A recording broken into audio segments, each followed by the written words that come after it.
الحمد للہ الحمد للہ الذی ابدع السماوات والارضین والصلاة والسلام علی من کان نبیا وآدم بین الماء والطین وعلی آلہ واصحابہ اجمعین وعلی کل ملائکۃ المقربین الی یوم الدین وعلی عباد اللہ الصالحین برحمتک یا ارحم الراحمین اما بعد فاعوذ باللہ من الشیطان الرجیم بسم اللہ الرحمن الرحیم الا ان اولیاء اللہ لا خوف علیہم ولا هم يحزنون صدق اللہ العظیم وبلغنا رسولہ النبی الکریم الامین الرؤوف الرحیم قال اللہ تبارک وتعالی فی شان حبیبہ الکریم ان اللہ وملائکتہ یصلون علی النبی یا ایہا الذین آمنوا صلوا علیہ وسلموا تسلیما اللہم صل علی سیدنا ومولانا محمد معدن الجود والکرم منبع العلم والحکم وعلی آلہ وصحبہ وبارک وسلم مولایا صلی وسلم دائما ابدا علی حبیبک خیر الخلق کلہم هو الحبیب الذی ترجى شفاعته لكل هول من الاحوال مقتحم یا ربی بالمصطفى بلغ مقاصدنا واغفر لنا ما مضى یا واسع الکرم۔ اللہ وحدہ لا شریک جل مجدہ الکریم کی حمد و ثنا اور اس کے حبیب مکرم رسول معظم باعث تخلیق کائنات باعث ارض و سما حضور خاتم الانبیاء محمد الرسول اللہ صلی اللہ تعالی علیہ وآلہ وسلم کی بارگاہ میں درود و سلام کا نذرانہ پیش کرنے کے بعد ذوی الاحتشام واجب الاحترام معزز و مکرم سامعین و سامعات و ناظرین، السلام علیکم ورحمۃ اللہ وبرکاتہ۔ آج ہماری اس نشست کا جو عنوان ہے وہ حضرت سیدنا داتا علی حجویری رحمۃ اللہ علیہ کی شخصیت سے متعلق ہے۔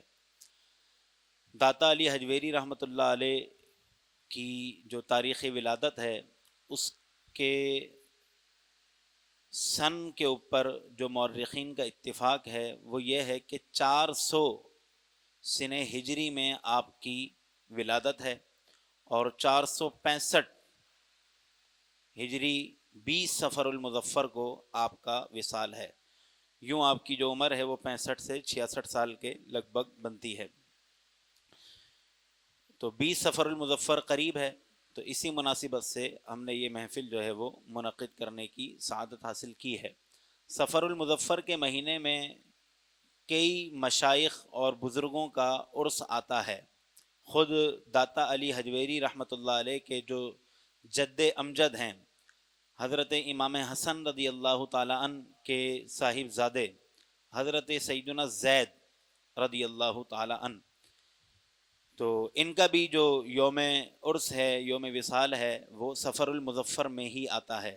حضرت مجدد الفسانی جیسی شخصیت، حضرت فضل حق خیر آبادی رحمۃ اللہ علیہ جیسی شخصیت، حضور اعلیٰ حضرت امام اہل سنت رضی اللہ تعالیٰ عنہ جیسی شخصیت اور کئی بزرگوں کا جو ہے وہ صفر المظفر کے مہینے کے اندر، حضرت پیر مہر علی شاہ صاحب کی جو شخصیت ہے ان کا عرس بھی صفر المظفر کے مہینے میں آتا ہے۔ تو یوں جو ہے یہ مہینہ بہت ساری نسبتوں سے منسوب ہے، ان نسبتوں میں سے ایک نسبت داتا علی حجویری کی ہے۔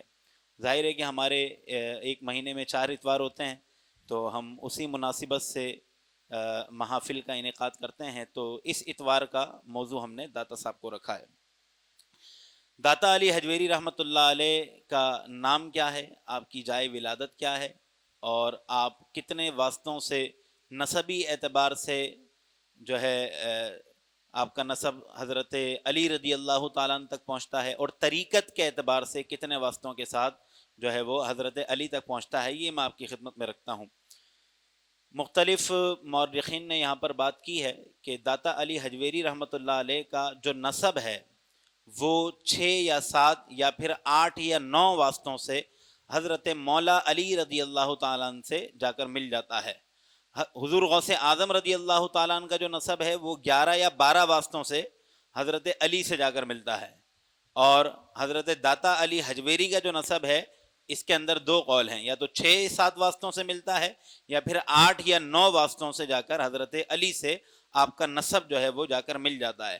حضرت غوث اعظم رضی اللہ تعالیٰ عنہ اور حضرت داتا علی حجویری رحمۃ اللہ علیہ، یہ دونوں حضرات اپنے جد امجد کے اعتبار سے چچا زاد بھائی ہیں. وہ کس طرح؟ حضرت غوث اعظم رضی اللہ تعالیٰ عنہ داتا صاحب کے بعد آتے ہیں، اور داتا صاحب کی شخصیت کا آپ اندازہ لگائیں غوث پاک کے فرمان سے. آپ فرماتے ہیں کہ اگر میں حضور علی حجویری کے دور میں ہوتا تو میں ان کا مرید بنتا. یہ داتا صاحب کے بارے میں حضور غوث اعظم رضی اللہ تعالیٰ عنہ کا فرمان ہے، یہ کوئی چھوٹی بات نہیں ہے. آپ 400 ہجری کے اندر ہیں اور جو حضور غوث اعظم ہے یہ 500 ہجری کے اندر ہیں، تو چند جو ہے سالوں کا فرق آ جاتا ہے. حضور داتا علی حجویری کا پہلے بھی سال ہو گیا. تو غوث پاک کا یہ فرمانا کہ اگر میں ان کے زمانے میں ہوتا تو میں ان کا مرید بنتا، یہ کتنی جو ہے. اچھا، پھر اس کے اندر ایک دل نشین نکتہ، آپ نے یہ نہیں فرمایا کہ اگر داتا علی حجویری میرے زمانے میں ہوتے، بلکہ ادب کیا فرمایا، میں ان کے زمانے میں ہوتا. یہ گفتگو کی جو نشست و برخاست ہوتی ہے نا، یہ بڑی اہمیت کی حامل ہوتی ہے کہ آپ کہاں پر، بات تو دونوں ایک ہی ہیں کہ میں ان کے زمانے میں ہوتا یا وہ میرے زمانے میں ہوتے، لیکن ہمیشہ چھوٹا بڑے کی طرف خود کو منسوب کرتا ہے، بڑے کو اپنے طرف منسوب نہیں کیا جاتا. تو آپ فرماتے میں ان کے زمانے میں ہوتا تو داتا علی حجویری کا مرید بنتا، کیا مقام و مرتبہ ہوگا. تو داتا علی حجویری رحمۃ اللہ علیہ حضرت امام حسن رضی اللہ تعالیٰ عنہ کے صاحب زادے حضرت زید کی اولاد میں آتے ہیں، اور حضور غوث اعظم رضی اللہ تعالیٰ عنہ حضرت حسن کے صاحب زادے حضرت حسن مصنع کی اولاد میں آتے ہیں. تو یوں یہ دونوں حضرات اپنے جد امجد کے اعتبار سے چچا زاد بھائی لگتے ہیں. دونوں حسنی سید ہیں اور دونوں جو ہے والدہ کی طرف سے حسینی سید ہیں رضی اللہ تعالیٰ عنہ. اچھا، ہمارا جو موضوع ہے وہ موضوع ہے تعلیمات داتا علی حجویری رحمۃ اللہ علیہ. تو تعلیمات داتا علی حجویری رحمۃ اللہ علیہ کو ہم مختلف اعتبار سے دیکھ سکتے ہیں. ویسے تو داتا صاحب نے کئی کتابیں لکھی ہیں، لیکن ان میں سے تقریباً اکثر کتب جو ہے وہ مفقود ہو گئیں، گم ہو گئیں، مل نہ سکیں. ایک کتاب بڑی مشہور ہے، وہ ہے کشف المحجوب. یہ بڑی شاندار کتاب ہے اور اس کتاب کو ہر سنی مسلمان کو پڑھنا چاہیے. ایسی کتاب ہے، عقائد بھی درست کرواتی ہے، عبادات بھی درست کرواتی ہے، نظریات بھی درست کرواتی ہے، اور بزرگوں کا ادب کیسے کرنا ہے یہ بھی یہ کتاب سکھاتی ہے. تو یہ کتاب پڑھنی چاہیے. واقعات ہیں اس کے اندر، بہت ساری چیزیں جو ہے اس کے اندر موجود ہیں. غصہ کہاں کرنا ہے، کہاں نہیں کرنا، کہاں پر جو ہے ملن ساری سے پیش آنا ہے، کہاں پہ شدت آپ نے دکھانی ہے، بہت ساری چیزیں جو ہے وہ کشف المحجوب کے اندر بحمدہ تعالی موجود ہیں. داتا علی حجویری رحمۃ اللہ علیہ کے درس کا اور سکھانے کا انداز بڑا پر لطف ہے. آپ کسی بھی بزرگ کا کوئی قول نقل کرتے ہیں اور اس قول سے متعلق اپنی وضاحت پیش کر دیتے ہیں. اس قول ذکر کریں گے، اس قول کی وضاحت پیش کریں گے، اور یہی آپ کی تعلیمات جو ہے وہ بنتی چلی جاتی ہیں. تو ترتیب وار میں حضور داتا علی حجویری رحمۃ اللہ علیہ کی تعلیمات پر بات کرتا ہوں. سب سے پہلے تو نظریات کے اعتبار سے دیکھیں. داتا علی حجویری رحمۃ اللہ علیہ آج سے 1000 سال پہلے کی شخصیت ہیں.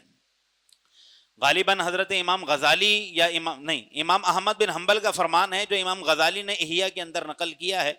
آپ فرماتے ہیں کہ اگر آپ نے اپنے نظریات کو درست کرنا ہے تو زندوں کے مقابلے میں جو قبر میں جا چکے ہیں، زندوں کے مقابلے میں جو قبر میں جا چکے ہیں، ان لوگوں کے نظریات دیکھو. ان کے نظریات جو ہوں گے وہ بالکل درست ہوں گے، کیونکہ وہ ہماری طرح فطروں میں نہیں پڑے ہوئے تھے. اور داتا صاحب تو حضرت امام غزالی سے بھی پہلے گئے ہیں. امام غزالی 505 ہجری کے ہیں، داتا صاحب 465 ہجری کے اندر وصال فرما رہے ہیں. تو آپ فرماتے ہیں کہ اگر تمہیں اپنے نظریات درست کرنے ہیں تو جو قبروں میں جا چکے ہیں ان کے نظریات دیکھو کہ وہ کن عقائد کے اوپر تھے. آج جو ہمارے پاکستان کے اندر اور پاک و ہند کے اندر ایک شوشہ اٹھایا جا رہا ہے اور اسلام کو اس شوشے سے ہمیشہ ہی نقصان پہنچا ہے، وہ ہے شیعہ سنی فسادات. ٹھیک ہے نا. ان فسادات کو جو ہے ہوا دی جاتی ہے اور ان کو ہوا دے کر اسلام کو نقصان پہنچایا جاتا ہے، حالانکہ ہونا یہ چاہیے کہ ان معاملات کو چھیڑا نہ جائے. لیکن وہی جو امام غزالی نے قول نقل کیا ہے، اس کی روشنی میں ہم داتا علی حجویری رحمۃ اللہ علیہ اس عنوان پر کیا نظریہ رکھتے ہیں، لفظ کے اعتبار سے آپ کیا فرماتے ہیں، ناسبیت کے اعتبار سے آپ کیا فرماتے ہیں، خارجیت کے اعتبار سے آپ کیا فرماتے ہیں، اسی طرح جو ہے خلفائے راشدین کے حوالے سے آپ کے کیا نظریات ہیں، وہ میں آپ کے سامنے رکھتا ہوں. آج ایک فتنہ بڑا جو ہے عروج پر ہے، وہ کہا کرتا ہے کہ جناب مولا علی رضی اللہ تعالیٰ عنہ جو ہے کیا نام ہے وہ سلسلہ طریقت کے اعتبار سے خلیفہ بلا فصل ہیں، اور جو ہے سیاست کے اعتبار سے ابو بکر صدیق جو ہے وہ خلیفہ بلا فصل ہیں. یعنی اس کو بولتے ہیں کہ تطبیق دینے کی کوشش کرنا اور خود گر جانا. حالانکہ یہ تو ایک انتہا درجے کی گمراہی والی بات ہے. آپ کو کس نے بولا کہ سلسلہ طریقت کے اعتبار سے جو ہے کیا نام ہے حضرت علی رضی اللہ تعالیٰ عنہ خلیفہ بلا فصل ہیں؟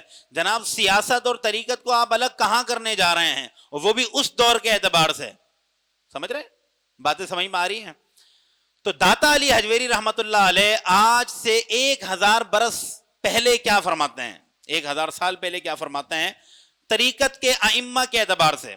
تو داتا علی حجویری رحمت اللہ علیہ کی کتاب جو ہے کشف المحجوب، اس کے اندر آپ نے ائمہ طریقت کا تذکرہ کیا ہے، اور ان ائمہ طریقت کے تذکرے کے اندر جو ترتیب رکھی ہے وہ سنیے گا. آپ فرماتے ہیں کہ طریقت کے سب سے پہلے امام سیدنا ابو بکر صدیق ہیں. سب سے پہلے یہ داتا علی حجویری کی تعلیم ہے، سب سے پہلے امام جو ہے وہ حضرت ابو بکر صدیق ہیں. اور ابو بکر صدیق کا تذکرہ کن الفاظ سے کرتے ہیں؟ الفاظ سنے بڑے شاندار ہیں.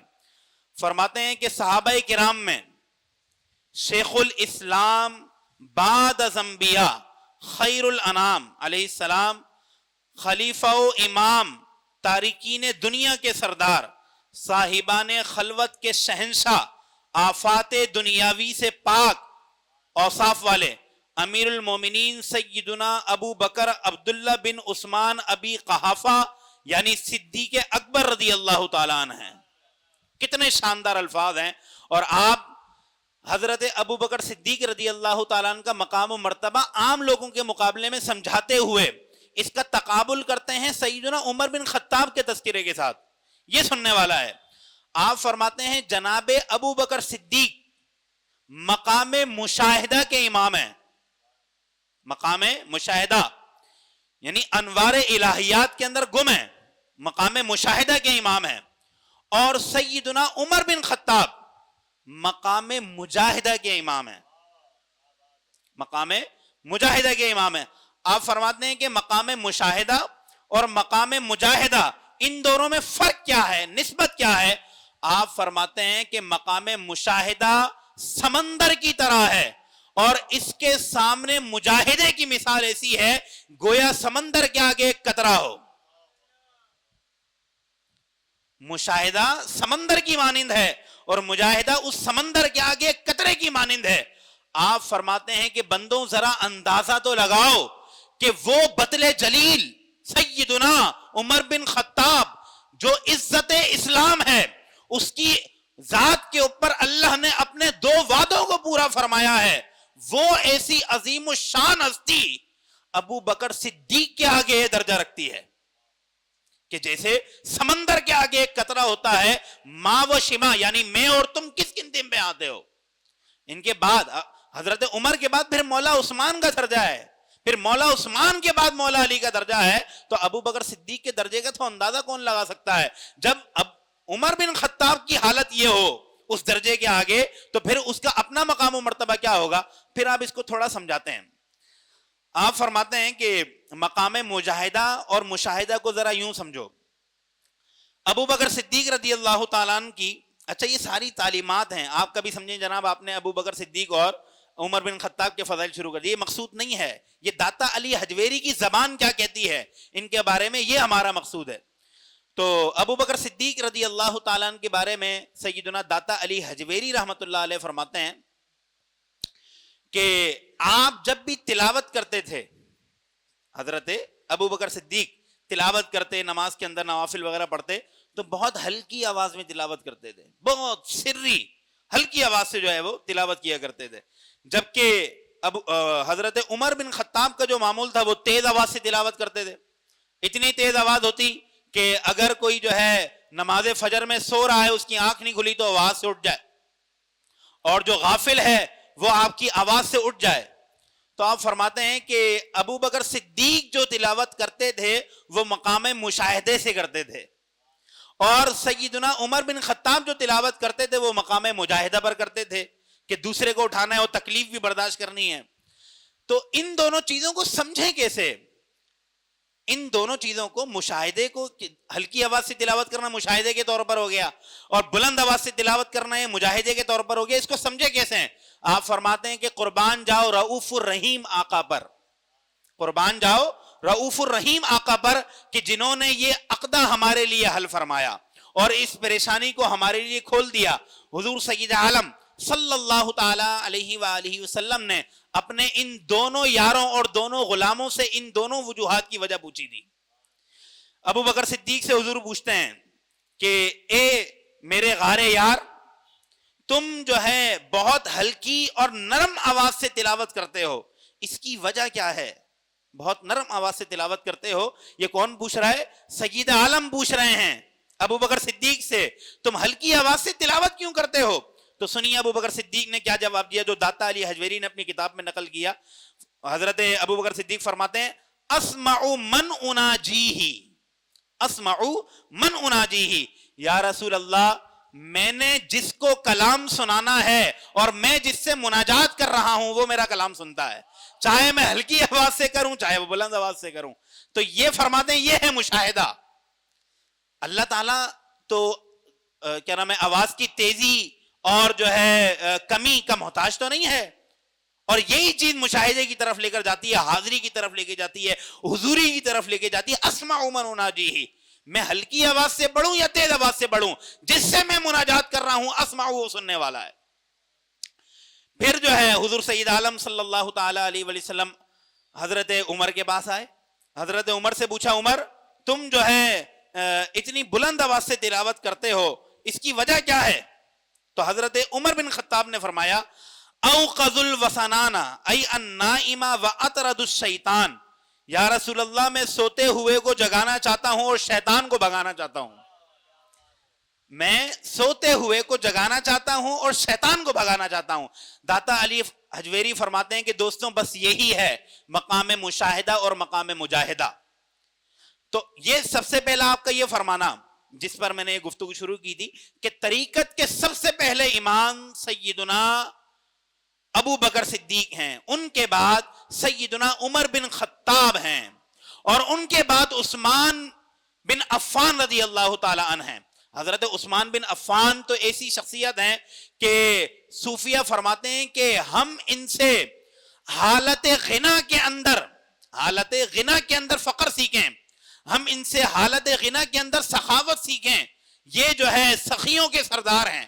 حضرت سیدنا عثمان غنی رضی اللہ تعالیٰ عنہ، آپ کا واقعہ بڑا مشہور ہے حضرت عثمان غنی رضی اللہ تعالیٰ عنہ کا، کہ جب جو ہے غزوہ تبوک جب مدینے کے اندر قحط پڑا تھا تو کیا نام ہے حضرت عثمان غنی رضی اللہ تعالیٰ عنہ نے تمام تاجروں کو بلایا اور تاجروں کو بلا کر کہا کہ تمہارے پاس کتنا مال ہے. انہوں نے اپنا عمدہ مال پیش کیا اور دانے جو ہے وہ غلے کے پیش کیے. تو حضرت عثمان غنی رضی اللہ تعالیٰ عنہ فرماتے ہیں کہ اس کی کیا قیمت لوگے؟ انہوں نے کہا کہ 10 درہم یا جو بھی انہوں نے قیمت بیان کی کہ مطلب 10 لیں گے اس کے. تو عثمان غنی نے کہا کہ کچھ کمی بیشی کرو گے؟ انہوں نے کہا کہ نہیں. پھر حضرت عثمان غنی رضی اللہ تعالیٰ نے اپنا گودام کھولا، غلاموں کو کہا کہ گودام کھولو میرا. جب گودام کھولا تو اس میں لاکھوں بوریاں رکھی ہوئی تھی غلے کی. تو اس کے چند دانے ان تاجروں کو دکھائے اور کہا کہ ان دانوں کے بارے میں کیا کہتے ہو؟ غلے کے دانے، مختلف چیزوں کے، کھجوروں کے، اناج کے یہ دانے دکھائے، تم ان کے بارے میں کیا کہتے ہو؟ کہتے ہیں یہ تو بہت عمدہ مال ہے. کہا کہ اس کی کیا قیمت دو گے؟ وہ کہتے ہیں کہ ہم اس کے مثال کے طور پہ 15 درہم دیں گے. انہوں نے 15 کا لفظ کہا، 15 دیں گے. اب وہ درہم ہے کیا ہے یہ جو ہے تواریخ کے اندر نہیں ملتا، تو 15 دیں گے اس کے. تو حضرت عثمان غنی نے فرمایا کہ کوئی مزید اضافہ؟ انہوں نے کہا کہ 16-17 سے زیادہ نہیں دیں گے۔ حضرت عثمان غنی نے کہا کہ اس سے بھی اگر کوئی مجھے بڑھا کر دے تو تم کیا کہتے ہو؟ وہ کہتے ہیں کہ پورے عرب کے اندر سب سے زیادہ قیمت ہم نے لگائی ہے اس مال کی، اس سے زیادہ کون دے سکتا ہے؟ تو عثمان غنی فرماتے ہیں کہ میرے پاس اس کے ایک کے بدلے میں 1000 دینے والا موجود ہے، ایک کے بدلے میں 1000 دینے والا موجود ہے۔ کہا کہ وہ کون؟ کہا کہ اللہ نے وعدہ کیا ہے کہ میں اس کو 10 گنا بڑھا کر دوں گا، تو 1000 دینے والا میرے پاس موجود ہے۔ پھر اپنے غلاموں کو فرماتے ہیں کہ میرا سارا مال جو ہے وہ مدینے کے فقراء پر صدقہ کر دو، اور ان تاجروں کے پاس جو مال ہے وہ بھی خریدو اور وہ بھی صدقہ کر دو۔ تو آپ فرماتے ہیں یہ ہمارے تیسرے امام ہیں۔ اور چوتھے امام طریقت کے داتا علی حجویری رحمۃ اللہ علیہ کی تعلیمات کے مطابق آپ فرماتے ہیں کہ چوتھے امام امیر المومنین حضرت سیدنا علی المرتضی شیر خدا کرم اللہ تعالی وجہہ الکریم کی ہستی ہے۔ حضرت جنید بغدادی رضی اللہ تعالیٰ عنہ کا قول نقل کرتے ہیں داتا علی حجویری کہ مولا علی رضی اللہ تعالیٰ عنہ کی شخصیت تصوف میں کیسی ہے؟ تو جنید بغدادی نے فرمایا شیخنا فی الاصول والبلاء علی المرتضی، مصیبتوں اور تکالیف کے اندر جو بطل جلیل بن کر کھڑے ہونے والی شخصیت ہے وہ ہمارے شیخ علی المرتضی ہیں۔ فتنوں کا دور ہے، تکالیف کا دور ہے، اور عجیب و غریب قسم کے جو ہے لوگ نظریات لے کر آ رہے ہیں، ان سب کے سامنے جو ہے مضبوط دیوار بن کر کھڑے ہو جانے والی جو شخصیت ہے، فرمایا کہ وہ علی المرتضی ہیں اور صوفیوں کے امام ہیں۔ پھر حضرت علی المرتضی رضی اللہ تعالیٰ عنہ کے بعد جو سلسلہ ہے وہ ایک تو حضرت حسن بصری کی طرف جاتا ہے، اور دوسرا حضرت حسن بن علی رضی اللہ تعالیٰ عنہ کی طرف جاتے ہیں، حضرت امام حسن کی طرف۔ لیکن جو زیادہ مشہور ہونے والا سلسلہ طریقت کے اعتبار سے سلسلہ ہے اہل سنت میں اور داتا علی حجویری کی تعلیمات کے مطابق، آپ نے دونوں سلسلوں کا تذکرہ کیا ہے۔ آپ جو ہے آگے یعنی ترتیب وار حضرت حسن کا ذکر کرتے ہیں، حضرت حسن کے بعد دیگر ائمہ کا ذکر کرتے ہیں، اور ایک طرف جو ہے وہ حضرت حسن بصری کا بھی ذکر کرتے ہیں۔ سلسلہ کیا ہے؟ تابعین کے اندر حضرت حسن بصری خلیفہ ہیں حضرت علی کے۔ یہ کس کی تعلیم ہے؟ داتا علی حجویری کی۔ تابعین میں اور تبع تابعین کے اندر دو ہستیاں بڑی مشہور ہوئی ہیں تبع تابعین میں، ایک تو حضرت اویس قرنی رضی اللہ تعالیٰ عنہ ہیں، اور دوسرے جو ہے وہ حضرت حسن بصری رضی اللہ تعالیٰ۔ تابعین کے اندر یہ حضرات آ گئے، اور تبع تابعین کے اندر اویس قرنی اور حضرت حسن بصری جو ہے رضی اللہ تعالیٰ۔ پھر ان کے بعد یہ سلسلہ مختلف شیخوں کے اندر بٹ جاتا ہے، اور چلتے ہوئے یہ سلسلہ داتا علی حجویری رحمۃ اللہ علیہ تک پہنچتا ہے۔ اب داتا علی حجویری رحمۃ اللہ علیہ کے سلسلے کے اندر کون کون سے افراد آتے ہیں، سلسلہ طریقت آپ کا کیا بنتا ہے؟ تو مشائخ نے لکھا ہے کہ آپ مرید ہیں حضرت ابو الفضل محمد بن حسن الخطلی رحمت اللہ علیہ کے۔ یہ بڑی زبردست شخصیت ہیں جو داتا صاحب کے پیر صاحب ہیں، حضرت محمد بن حسن خطلی۔ ان کا ایک واقعہ ہے، کتابوں کے اندر موجود ہے۔ آپ ایک مرتبہ اپنے انہی پیر صاحب کے ساتھ جا رہے تھے، بارش کا موسم تھا تو کیچڑ ہوئی ہوئی تھی، ظاہر ہے پہلے کے اس طرح کے روڈ تو نہیں ہوتے تھے، بلکہ میں کہوں گا کہ آج کل جو ہمارے مین روڈ ہوئے نا اس طرح کے روڈ ہوتے تھے۔ خیر، تو گاؤں گوٹ والا ماحول ہوتا تھا، پکے روڈ نہیں ہوتے تھے، تو بارش ہوتی تھی تو نرم ہو جاتا تھا اور گڈھے وغیرہ ہو جایا کرتے تھے۔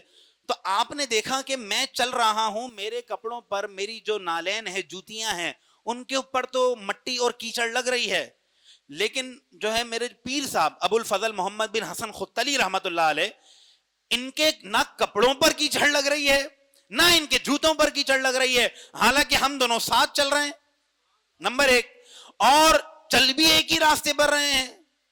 کیا معاملہ ہے؟ یہ پریشان ہو کے اپنے پیر صاحب سے پوچھتے ہیں، حسن خطلی محمد بن حسن خطلی سے، کہ حضور یہ کیا ماجرا ہے؟ میرے تو کپڑوں پہ بھی کیچڑ لگ رہی ہے، جوتیوں پہ بھی لگ رہی ہے، آپ کے نہ کپڑوں پر لگتی ہے نہ جوتوں پر لگتی ہے۔ آپ فرماتے ہیں کہ بیٹا تم جس سلسلے میں مرید ہوئے ہو اس سلسلے کے مشائخ کو اللہ نے باطنی ناپاکی سے بھی پاک کر دیا ہے اور ظاہری ناپاکی سے بھی پاک کر دیا ہے۔ تمہیں ہم نے باطن سے پاک کر دیا، اب تمہارا ظاہر والا ماحول چل رہا ہے۔ یہ کوئی چھوٹی بات نہیں ہوتی۔ یہ آپ کے پہلے پیر صاحب حضرت محمد بن حسن خطری، پھر ان کے بعد جو ہے حضرت علی بن ابراہیم حصری ہیں، ان کے بعد ابو بکر شبلی ہیں، وہ مرید ہیں حضرت جنید بغدادی کے، اور وہ مرید ہیں حضرت سری سختی رحمت اللہ علیہ کے، وہ مرید ہیں حضرت معروف کرخی کے، وہ مرید ہیں حضرت داؤد تائی کے، وہ مرید ہیں حضرت حبیب اجمی کے، وہ مرید ہیں حضرت حسن بصری کے، اور حضرت حسن بصری خلیفہ ہیں مولا علی رضی اللہ تعالیٰ عنہ کے، اور مولا علی کو جو تعلیمات ملی ہیں وہ جو ہے نبی علیہ الصلوۃ والسلام سے تعلیمات ملی ہیں۔ تو یہ ہے آپ کا سلسلہ طریقت۔ آپ کے بچپن کے اندر دو واقعات بڑے خوبصورت ہیں جو میں نے اپنے جمعے میں بیان کیے تھے، بڑے مطلب ایک محبت بھی بڑھاتے ہیں اور جذبہ بھی بڑھاتے ہیں دل کے اندر۔ آپ نے 12 سال کی عمر میں مدرسے میں داخلہ لیا، اور آپ کو سن کر خوشی ہوگی وہ مدرسہ کس کا تھا؟ ہمارے سلاطین میں سے عظیم سلطان حضرت محمود غزنوی رحمت اللہ علیہ کا تھا۔ میں نے تو خیر اس کے اوپر بہت زیادہ تفصیلی کامنٹس کیے تھے، وہ میں یہاں نہیں کر رہا، وہ جمعے میں کیے تھے۔ ہمارے جو سلاطین ہوا کرتے تھے، یا یوں کہیے کہ جو فوج کے سپہ سالار ہوا کرتے تھے یا آرمی چیف ہوا کرتے تھے اس دور کے، وہ مدرسوں کے محتمم بھی ہوا کرتے تھے، اور ان کے مدرسوں میں پڑھنے والے بچے داتا علی حجویری جیسے بچے ہوا کرتے تھے۔ اور آج کیا ہو رہا ہے جناب، میں تفصیلی تبصرہ نہیں کرنا چاہ رہا، مختصر الفاظ بول کر نکلوں گا آگے۔ آج کیا ہو رہا ہے، مدرسوں کا لائسنس چاہیے قوم کو۔ ہماری گورنمنٹ کہتی ہے کہ جو مدارس رجسٹرڈ نہیں ہیں ان مدارس کو جو ہے بند کر دیا جائے گا۔ میں نے کہا کہ پہلے وہ زنا کے اڈے تو بند کرو جن کے لائسنس نہیں ہیں، پہلے جو ہے وہ شراب خانوں کو تو تالا لگاؤ کہ جو آج تک رجسٹرڈ نہ ہوئے۔ تم صرف ان جگہوں کو بند کرنے کی بات کرتے ہو کہ جہاں پر اللہ اور اس کا رسول کا نام لیا جاتا ہے، تم ان مبلغین کے جو ہے منہ بند کرنے کی بات کرتے ہو، اور ان کے خلاف جو ہے ایف آئی آر کاٹنے کی بات کرتے ہو کہ جو کسی کو تبلیغ کر کر مسلمان کر دیتے ہیں۔ تمہاری یہ جو ہے تربیت ہے۔ آرمی چیف کیسے ہوا کرتے تھے اور اس دور کے حکمران کیسے ہوا کرتے تھے، وہ دیکھو وہ سلطان محمود غزنوی رحمت اللہ علیہ کے جنہوں نے مدرسہ بنایا، اور اس مدرسے سے ایسا آفتاب چمکا کہ جو آج دنیا کو روشنی دے رہا ہے، ایسا آفتاب چمکا داتا علی حجویری رحمت اللہ علیہ کی صورت میں کہ جن کے دربار پر حاضر ہو کر خواجہ غریب نواز رحمت اللہ علیہ آئیں اور چلا کر کر جائیں، یہ کوئی چھوٹی بات نہیں ہوتی۔ خواجہ غریب نواز رحمت اللہ علیہ نے چلا فرمایا، اور خواجہ صاحب کا ایک انداز تھا، معمول تھا، جب بھی کسی مزار پر جاتے تو وہاں پر اس وقت تک تلاوت کرتے رہتے جب تک کہ صاحب مزار کا دیدار نہ ہو جاتا۔ یہی معاملہ آپ نے داتا صاحب کے مزار پر بھی کیا، مسلسل تلاوت کرتے جا رہے ہیں، لیکن جو معمول تھا تلاوت کرتے ہوئے یا تلاوت کرنے کے دوران جو ہے زیارت ہو جاتی، اور زیارت ہونے کے بعد آپ وہاں سے روانہ ہو جاتے، تو داتا علی حجویری رضی اللہ تعالیٰ عنہ کے مزار پر کافی عرصہ گزر گیا تلاوت کرتے ہوئے، لیکن ابھی تک صاحب مزار کا دیدار نہیں ہو رہا، ابھی تک صاحب مزار کا دیدار نہیں ہو رہا۔ آپ بڑے پریشان اور روتے ہوئے رات میں سو گئے۔ جب سوئے تو داتا علی حجویری کا جو ہے دیدار ہوا، زیارت کرائی آپ نے خواب میں، اور آ کر فرمایا کہ اے حسن، ہمیں معلوم ہے کہ تمہارا معمول یہ ہے کہ تم جس مزار پہ جاتے ہو وہاں اس وقت تک تلاوت کرتے رہتے ہو جب تک کہ صاحب مزار کا جو ہے دیدار نہیں ہو جاتا، ان کی زیارت نہیں کر لیتے۔ ہمیں یہ بات بے چین رکھتی ہے کہ ہم کہیں تمہیں دیدار کرا دیں اور تم یہاں سے روانہ نہ ہو جاؤ۔ ہمیں تمہاری آواز بڑی پیاری لگتی ہے، تم جس لہجے کے ساتھ اور جس پرسوز اور جو ہے اچھی آواز کے ساتھ تلاوت کرتے ہو، ہمیں بڑا لطف آتا ہے۔ یہ داتا علی حجویری رحمت اللہ علیہ کا جو ہے وہ مقام و مرتبہ ہے کہ وصال کے اتنے عرصے کے بعد آپ نے خواب میں آ کر جو ہے وہ زیارت کرائی۔ لیکن آج جس دور کے اندر ہم رہ رہے ہیں اس میں یہ باری باتیں جو ہے قوم بولتی ہے کہ ہمیں سمجھ میں نہیں آ رہی، تو ان کا جواب، ویسے تو بہت سارے جواب ہیں، انشاءاللہ کبھی کامران بھائی نے موقع دیا 11ویں شریف کے مہینے میں ہم بات کریں گے کرامات سے متعلق، وہ الگ دلائل ہوں گے جو امام راضی رحمت اللہ علیہ نے اپنی کتاب کے اندر اپنی جو ہے تفسیر کے اندر ذکر کیے ہیں۔ لیکن داتا علی حجویری رحمت اللہ علیہ اس بات کو کیسے خوبصورت انداز سے سمجھاتے ہیں، کیونکہ ہمارا ٹاپک تعلیمات داتا ہے، تو اسی تناظر میں کشف المحجوب کے اندر ایک جو ہے کیا نام ہے کرامت موجود ہے، بڑی زبردست جو ہے کرامت اور واقعہ ہے۔ ایک بزرگ تھے حضرت حبیب اسلم رائی کے نام سے، یہ حضرت جو ہے بکریاں چرایا کرتے تھے، جب ان کو رائی کہتے تھے، رائی کا مطلب بکریاں چرانا، بکریاں چرایا کرتے تھے، اس دور کا یہی جو ہے سلسلہ ہوا کرتا تھا۔ تو داتا صاحب لکھتے ہیں کہ یہ ایک مرتبہ پہاڑیوں کے اوپر اپنی بکریوں کو چرنے کے لیے چھوڑ کر پہاڑی سے نیچے اترے اور نماز کے لیے کھڑے ہو گئے۔ اب نماز پڑھتے رہے اتنے میں وہاں سے ایک مسافر کا گزر ہوا. اس نے دیکھا کہ پہاڑیوں پر ایک اس کی بکریاں ہیں جو کیا نام ہے غلہ یا یوں کہہ لیجیے کہ گھاس چر رہی ہیں, اور ان کی حفاظت کے لیے کوئی بندہ موجود نہیں ہے بلکہ درندہ موجود ہے. ایک درندہ بھیڑیا جو ہے وہ ان بکریوں کی حفاظت کر رہا ہے. حضرت نے جب نماز ختم کی تو وہ مسافر آ کے کہتا ہے حضور یہ کیا معاملہ ہے؟ میں نے زندگی بھر یہ دیکھا ہے کہ بھیڑیا ہمیشہ بھیڑ کا شکار کرتا ہے, لیکن یہاں ایک الگ معاملہ ہے. تم جو ہے یہاں پر نماز پڑھ رہے ہو اور بھیڑیا بھیڑوں کی حفاظت کر رہا ہے, یہ کیسے ہو گیا؟ تو حبیب اسلم رائی کہتے ہیں, داتا علی حجویری اس واقعے کو نقل کر رہے ہیں, آپ فرماتے ہیں کہ ہمارے نبی نے ہمیں مہمانوں کی مہمان نوازی کرنا سکھایا ہے. دیکھیں واقعہ جو ذکر کرنے والا ہے نا, اس کے اندر بہت سارے جو اس کی جزیات ہوتی ہیں, اگر وہ ذکر نہ بھی کی جائیں تو واقعہ پورا ہو جاتا ہے. لیکن داتا صاحب کا ان جزیات کو ذکر کرنا, ان چھوٹی چھوٹی باتوں کو ذکر کرنا اور ڈائریکٹ واقعہ پورا نقل نہ کرنا, اس بات کی طرف اشارہ ہے کہ داتا صاحب قوم کو یہ تعلیم دینا چاہتے ہیں کہ مہمان نوازی ہمارے نبی کی سنت ہے. یہی تو تعلیم ہے, یہی تو انداز ہے داتا علی حجویری رحمت اللہ علیہ کا. تو آپ فرماتے ہیں کہ ہمارے نبی علیہ الصلوۃ والسلام کی تعلیم ہے کہ وہ مہمانوں کی مہمان نوازی کیا کرتے تھے اور ان کو اچھا جو ہے غذا کھلاتے تھے, کھانا کھلاتے تھے انہیں. تو ہم تمہیں پہلے جو ہے مہمان نوازی کا تم ہمیں موقع دو. کہتے ہیں حضور ٹھیک ہے.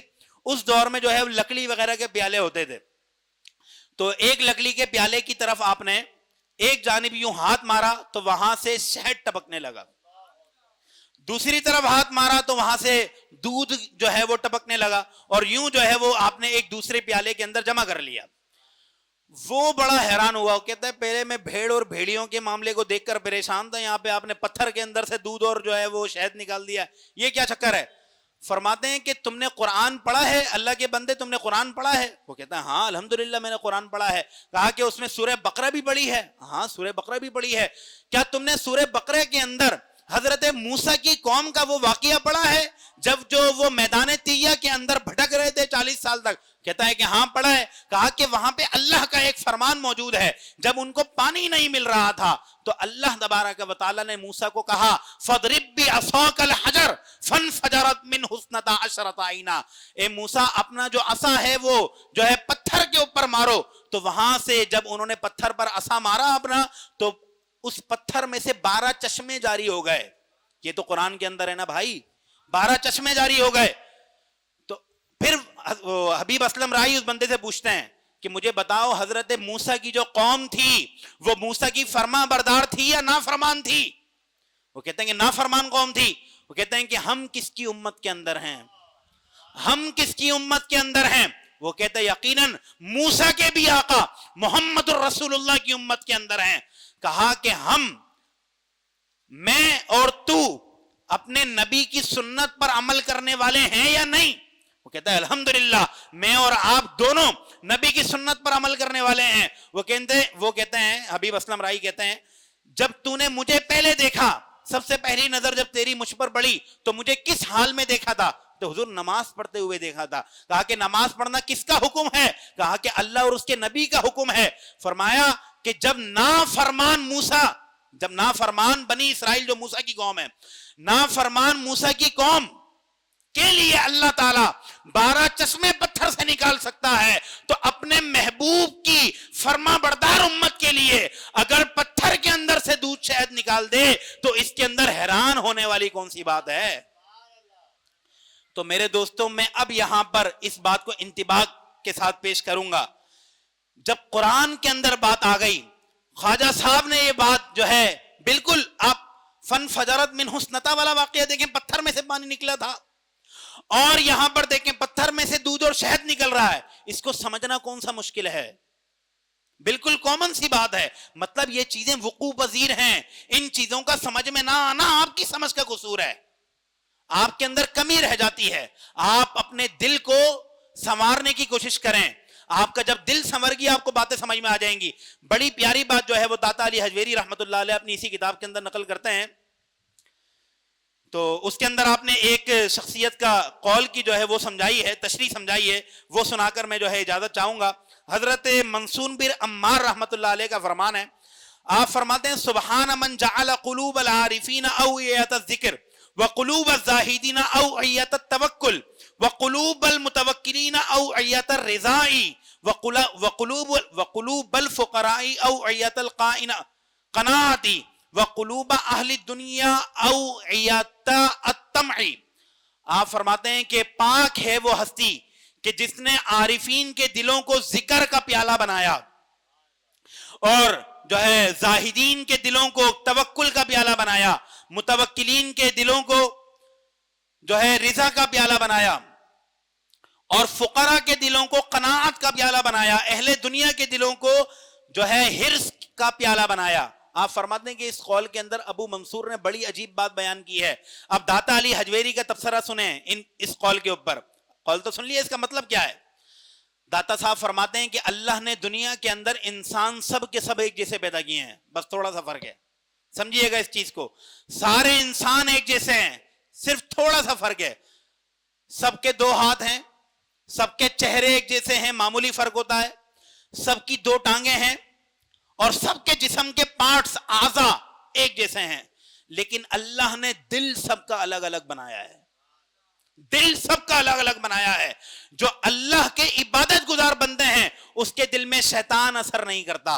جو اللہ کے پرہیزگار بندے ہیں, زاہدین ہیں, اللہ نے ان کے دلوں کو توکل والا بنایا ہے. اور جو دنیا کے حریص ہیں اللہ تعالیٰ نے ان کے دلوں کو حرص کی جگہ بنایا ہے. اور سن لو, دنیا کے اندر رہنے والے تمہیں دین سے اسی طرح بھٹکائیں گے جس طرح ان کے دل دنیا کی لالچ کے لیے بھٹکتے ہیں.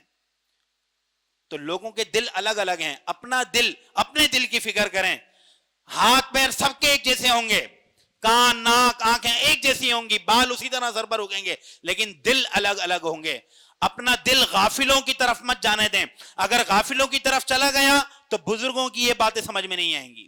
اللہ تبارک و تعالیٰ کی بارگاہ میں دعا ہے داتا علی حجویری رحمۃ اللہ علیہ کی تعلیمات کو سمجھنے اور اس پر عمل کرنے کی توفیق عطا فرمائے. وما علیہ الا البلاغ المبین.